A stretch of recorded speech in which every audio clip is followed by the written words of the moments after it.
My name is Emma. I'm a 33-year-old homemaker. 1 year has passed since I got married, but we still don't have any children. My husband Tony loves kids, and from the beginning of our marriage, he was excited about starting a family. However, storks aren't exactly punctual, you know.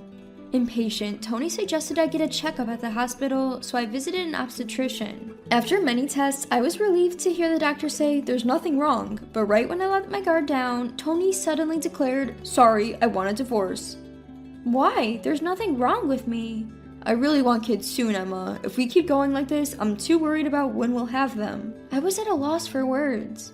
We've only been married for a year. I've proven to have the ability to get pregnant. Can't you wait a bit longer? But Emma, you're already 33. While we're waiting, you'll turn into an old lady. Actually, you might already be an old lady, ha. I want to give my child a young and beautiful mother. What does he mean by give? Does this man think of his wife as some sort of object?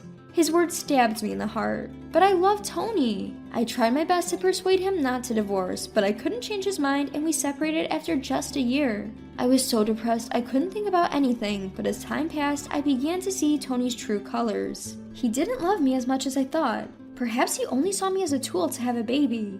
The moment that thought turned into conviction was 2 years later. I heard from my friend Catherine that Tony was having a shotgun wedding with his new girlfriend. Catherine has been my best friend since college and coincidentally worked at the same company as Tony. So she was mutual friends between me and Tony. Having bright and friendly characteristics, Catherine was popular with everyone. Relying on that, Tony seemed to confide in her about anything. His current wife, it seems they've been involved since he was still married to you. Wait, does that mean he cheated on me? Exactly, blaming you for not being able to have a child while he was fooling around with another woman. Catherine put down her coffee cup roughly and looked at me. Emma, don't let that guy get you down. Find someone new. Encouraged, I finally put my feelings in order. And 1 year later, I got remarried. After the divorce, I worked part-time at a call center and met Ray, who was 2 years older, and we started dating. About 6 months into our relationship, he proposed to me. I'm so happy, but, well... You don't want to marry me? No, it's not like that. I might have difficulty getting pregnant. What do you mean? When I explained in detail the circumstances of my divorce with my ex-husband, Ray laughed it off, saying, "Oh, is that all? The doctor said there was no problem with you, Emma, right?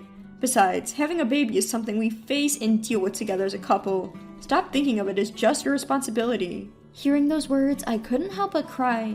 And what if we can't have kids? We'll just walk through life together, just the two of us. The warmth of Ray, as he said that and held me, I will never forget for the rest of my life. I was truly happy in my remarriage.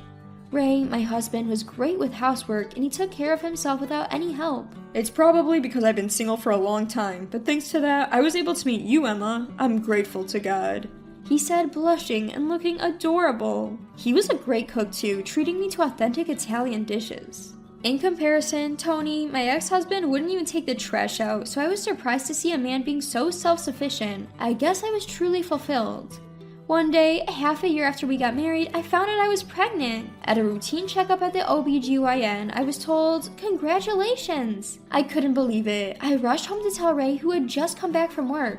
Are you serious? Way to go, Emma! Suddenly, he lifted me up and I was startled. Hey, cut it out, Ray! Sorry, I don't want to startle the baby. He gently put me down and then started to caress my belly. I'm glad you're happy.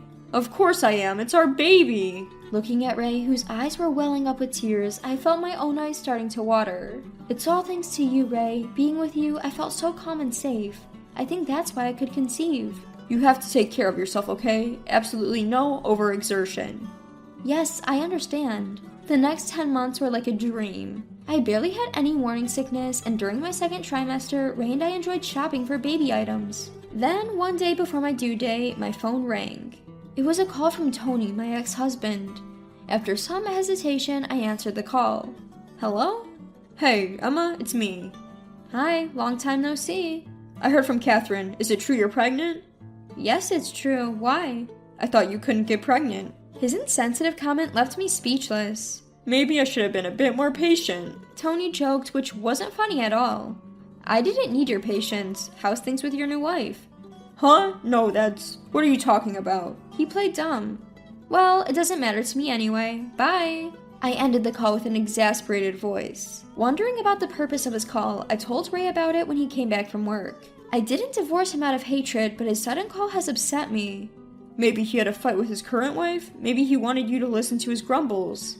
I don't think so. He made an impolite comment saying he should have been a bit more patient. Maybe he wanted to congratulate you on your pregnancy, Emma. There's no way, Ray. You're such a soft touch. Ray, chuckling, was truly a kind-hearted guy. Seeing Ray like that, my annoyance seemed ridiculous, and the conversation naturally shifted to the topic of our baby. The baby is a girl. The doctor let us know at our last checkup. We spent that day discussing her name again. Ray's eyes were shining with joy. I can't wait to see her. She'll be here soon. Exactly a week later, our baby was born. Hoping she would grow as warm as the jewel, we named her Amber. When I held Amber, Ray said to me through his tears, thank you, over and over again. I've been home since being discharged, fighting the good fight of motherhood. Of course Ray helps too, but there's so much we don't know and we've made a lot of mistakes. It would be nice to have dependable grandparents around right now. There's nothing we can do, both our parents live far away. It might have been a good idea for you, Emma, to go back to your parents. It's okay, no matter how hard it gets, I want to be here with you and Amber. Even though I'm exhausted from many sleepless nights, seeing Amber's face soothes me. 3 months have passed and we've been mixing formula with breast milk. We finally started to sleep a little easier. One day, Catherine came to visit with a baby gift. Wow, so cute! Looking at Amber asleep in her crib, Catherine let out a soft cheer. Congratulations, Emma. Thank you, I'm so glad you could come. I meant to come earlier, I'm sorry. Don't be silly, I know you're busy with work, Catherine. I'm just glad you could make it. I served the cake and coffee Catherine had brought as a gift, and we sat across from each other. We chatted about Amber, and by the time I had brewed a second cup of coffee, Catherine started with, I wasn't sure if I should bring this up, given how happy you are, Emma, but can I talk to you? What's up? Why so serious? Well, it's about Tony. You know he had a kid right away with his new wife, so he thought the fertility issues were because of you. Well, that's probably what he thought. But once he found out you were pregnant, he changed his mind. He started to wonder if it was his body that was the problem. What a thing to bring up now, but I was curious about Tony's health. Tony had a child, didn't he? What's the problem? That idiot! He's been blaming his wife saying, it's not my kid. Whose seed did you plant? Catherine was aghast. What? That's a stretch even for him. I thought he was crazy when he came to me with it. So Tony was genuinely worried? It seems so. But apparently Catherine did comfort him. And guess what he said then? Once a man chaser, always a man chaser. I can't trust anyone. Look who's talking. He's one to talk. It's unbelievable. Both Catherine and I were flabbergasted. His wife was furious. They had a big fight and she went back to her parents' house. Well, of course she did. What should I do? He came to me whining, but I yelled back at him. How should I know? I imagined Tony getting yelled at by Catherine and couldn't help laughing again. Anyway, Tony's place is a real mess, I'm worried about Emma saying something unnecessary. Don't you think it's fine? He doesn't concern me anymore. Well, yes, but he's not himself these days. Looking at the genuinely worried Catherine, I thought this woman is truly kind. I'll block Tony's calls. Sounds good. Also warn him not to contact me. At that moment, I heard the crying of Amber, who had just woken up from her nap. I got up and picked up Amber. Can I hold her too? Catherine stretched out both arms. While the two of us were calming Amber down, Tony completely slipped from my mind. A month passed like this and I was busy with childcare. There was no contact from Tony. However, Tony's wife showed up with her child all of a sudden. She said she got the address from her mother-in-law.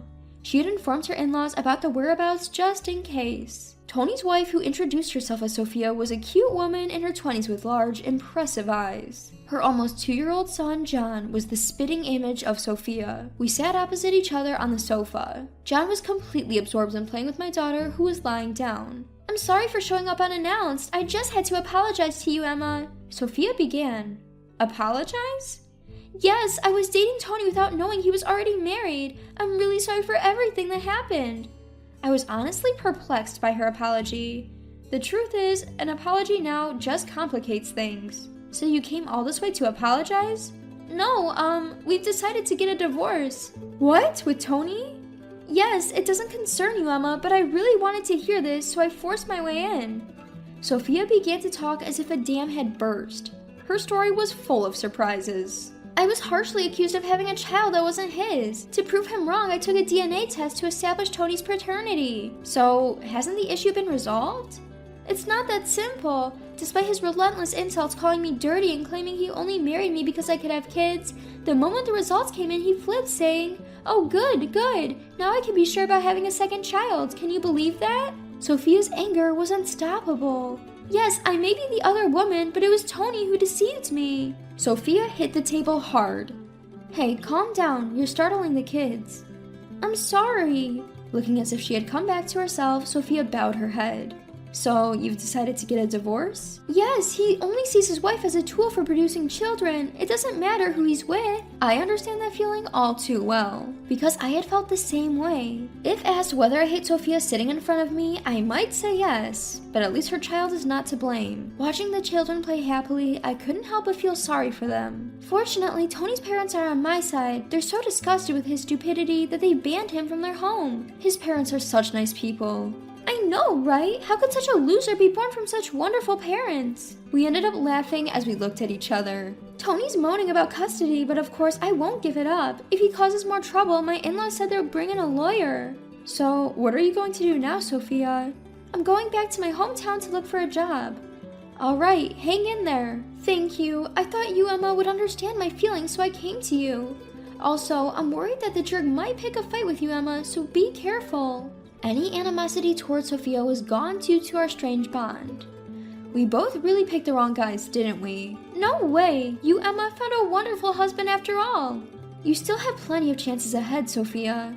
With a broad smile on her face, Sophia left. I might never see her again, but I wish her the best from the bottom of my heart. I heard from Catherine that Tony and Sophia's divorce was official a month later. I've gotten a new smartphone and Tony hasn't contacted me. However, it seems that Tony keeps telling people that I was the cause of his divorce. What a loser. He still says that if Emma had just gotten pregnant quickly, there wouldn't have been any problem. Catherine is raging over the phone. I was so pissed off I gave him a piece of my mind in front of everyone. What did you do? I decided to transfer him to a subsidiary.